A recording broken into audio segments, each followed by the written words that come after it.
Assalamualaikum warahmatullahi wabarakatuh. Saya Cela Zara Karalo dengan NIM 2024081058 dari program studi Sistem Informasi Universitas Pembangunan Jaya.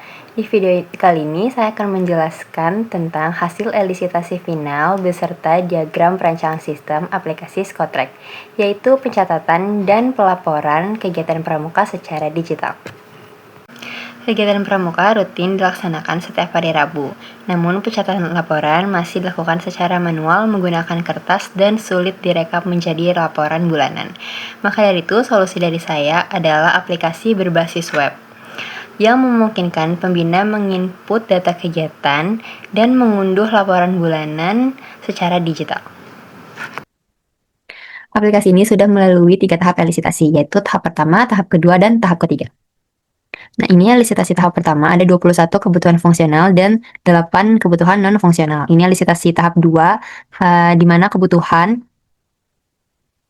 berdasarkan pada wajib ada di aplikasi, opsional, atau nggak harus ada tetapi aplikasi tetap berjalan.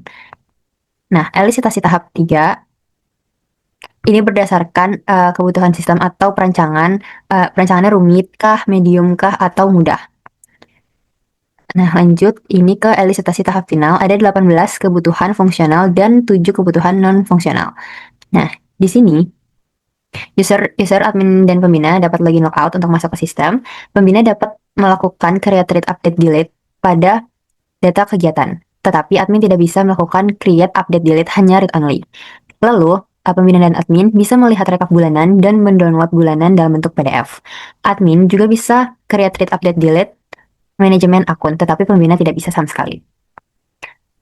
Nah, kebutuhan non-fungsionalnya, aplikasi dapat digunakan secara responsif, aplikasi dapat diakses online melalui browser, aplikasi memiliki fitur auto-save, sistem memiliki tampilan UI yang sederhana, sistem memiliki keamanan login, data laporan dan data user tersimpan dengan aman, yang ketujuh format laporan PDF tersusun dengan rapi.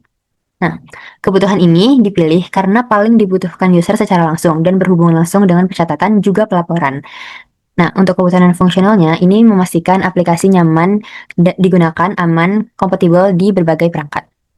Nah, lanjut. Dari elisitasi final, saya membuat use case diagramnya. Ini hasil identifikasi dari elisitasi finalnya. Nah, lalu ini pengelompokannya. Nah, login lokal tadi termasuk dalam akses pengguna, terus menambah, input, edit, unggah foto, melihat, hapus itu masuk ke mengelola kegiatan yang dilakukan oleh pembina.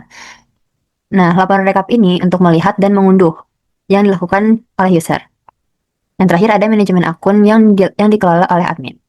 Nah, dari hasil pengelompokan tadi kita buat daftar task use case yang harus dibuat. Nah, ini use case diagram saya, ada akses akun, mengelola kegiatan, laporan rekap kegiatan, dan manajemen akun. Akses akun, mengelola kegiatan, laporan rekap itu bisa dilakukan oleh pembina. Akses akun, laporan rekap, manajemen akun dilakukan oleh admin. Nah, sekarang spesifikasi use case. Dari daftar task use case tadi, kita buat spesifikasi use case-nya. Yang pertama, ada spesifikasi use case akses pengguna. Nah, ini dilakukan oleh user untuk login, memasukkan username dan password, lalu sistem memverifikasi dan menampilkan halaman utama. Triggernya, user membuka aplikasi atau halaman login untuk mengakses sistem. Preconditionnya, user pastinya sudah terdaftar dalam sistem. Post conditionnya, user berhasil login dan logout. Nah, lanjut ke spesifikasi mengelola kegiatan. Nah, di mengelola kegiatan ini prosesnya pembina bisa menambah, mengedit, hapus kegiatan. Nah, di sini data yang diinput itu ada materi, nama kegiatan, hari, dan tanggal, jumlah peserta, kendala solusi, dan mengupload foto. Nah, triggernya di sini pembina harus mengolah data kegiatan. Preconditionnya, pembina sudah login dan data kegiatan yang ingin diedit atau dihapus sudah ada dalam sistem. Post conditionnya, data kegiatan berhasil ditambahkan, diperbarui, dilihat, atau dihapus. Lanjut ke spesifikasi laporan rekap kegiatan. Ini dilakukan oleh pembina dan admin. Nah, di dalam laporan rekap kegiatan ini, pembina dan admin bisa memilih dulu range tanggal mulai dan tanggal akhir periode rekap.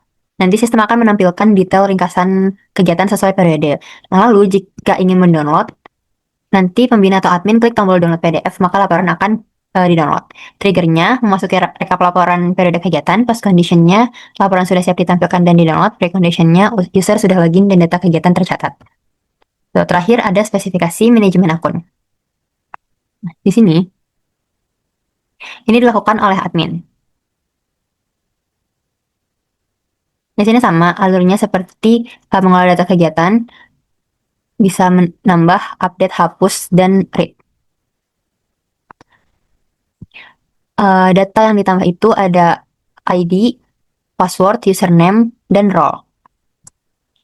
Nah, triggernya, admin memilih menu manajemen user untuk mengolah data akun pengguna. Preconditionnya, admin sudah login, data pengguna yang ingin diedit atau dihapus sudah tersedia dalam sistem. Post conditionnya, perubahan data tersimpan, data pengguna berhasil ditampilkan, diperbarui atau dihapus.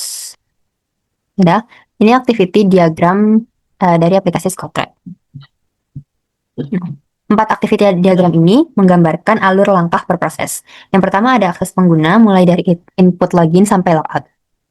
Nah, ini start membuka halaman login, sistem menampilkan form, user input username dan password, klik login, sistem memvalidasi apakah login valid. Kalau tidak, dia menampilkan pesan error. Kalau valid, dia langsung membuka sesi dan menampilkan dashboard sesuai dengan role-nya. Ketika klik logout, sistem menampilkan halaman login lagi. Lanjut ke activity diagram mengelola kegiatan. Nah, di sini alur tambah, edit, dan hapus. Ini start aktor memilih menu kegiatan, sistem menampilkan daftar kegiatan, lalu user ingin memilih aksi apa, tambahkah, update-kah, atau hapus. Nanti kalau tambah, sistem akan menampilkan form input, edit, sistem akan menampilkan form edit kegiatan, kalau hapus, muncul konfirmasi ingin dihapus atau tidak. Kalau iya, sistem akan menyimpan data dan menampilkan notifikasi kalau pesan berhasil dihapus. Kalau tidak, langsung mengembalikan lagi ke daftar kegiatan. Nah, lanjut ke activity diagram laporan rekap kegiatan. Ini start di aktor memilih menu kegiatan, sama. Terus sistem menampilkan daftar kegiatan. Lalu klik lihat dan download laporan, sistem menampilkan form range tanggal dari tanggal awal, tanggal mulai, dan tanggal akhir kegiatan. Nanti user input tanggal awal dan akhir kegiatan. Lalu klik lihat laporan, sistem menampilkan laporan sesuai range tanggal yang dipilih. Lalu user ingin download PDF-nya atau tidak. Kalau iya, klik download laporan, PDF-nya langsung keunduh. Kalau tidak, ya udah, laporan hanya bisa dilihat saja. Itu. Terakhir ada activity diagram manajemen sistem. Ini alurnya sama seperti tadi activity diagram mengelola kegiatan, bedanya ini untuk menambah akun user. Sini ada sequence diagram. Sequence diagram ini memperjelas interaksi antar objek dalam satu fungsi, mulai dari user, UI, control, dan database. Nah, UI ini untuk tampilan pada user, control ini sebagai sistemnya, dan DB ini sebagai database yang mengambil data kegiatan, data user, atau data lainnya untuk ditampilkan di UI. Seperti itu. Nah, ini yang login logout. Alurnya sama seperti yang ada di activity diagram tadi, membuka halaman login, menampilkan respon input. Nah, ini ada dari UI, kirim data login ke sistem, nanti sistem ambil dari database mengembalikan data usernya. Ini ada OPT di sini, optional fragment. Kalau data valid, berarti loginnya berhasil menampilkan dashboard sesuai role. Kalau loginnya tidak berhasil, datanya berarti tidak valid, menampilkan pesan error. Nah, kalau logout ini, klik logout, request logout ke sistem, session diakhiri, langsung kembali ke halaman login. Lanjut, di sini ada sequence diagram kegiatan. Ini sama kayak yang di activity diagram tadi, di yang lain tadi.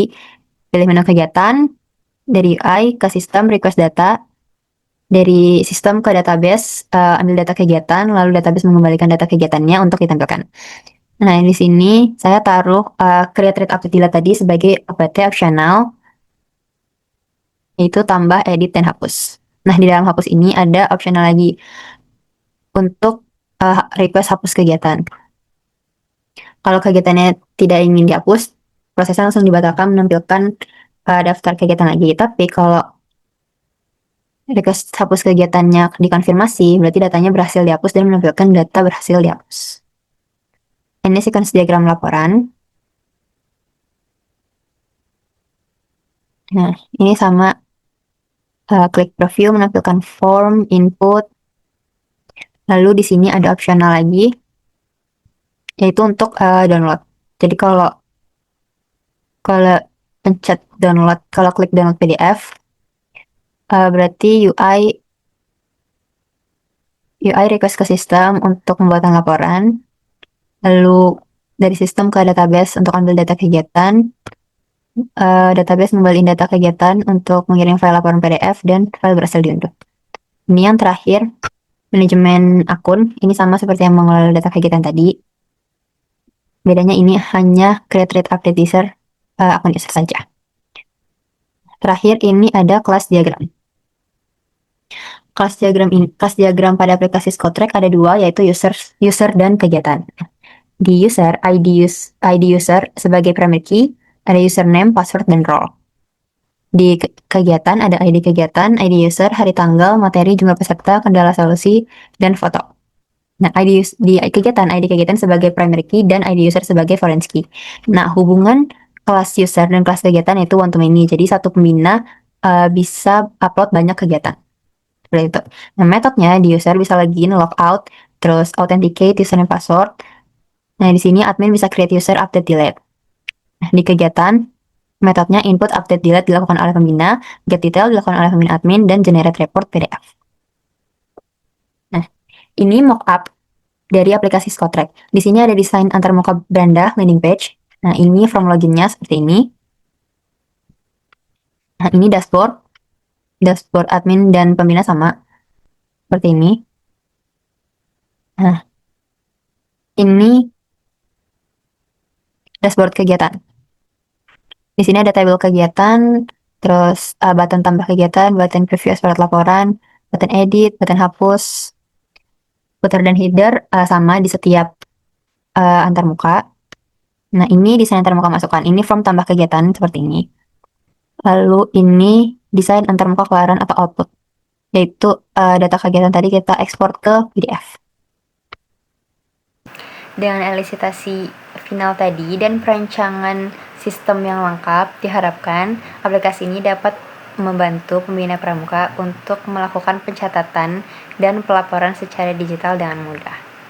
Sekian dari saya. Wassalamualaikum warahmatullahi wabarakatuh.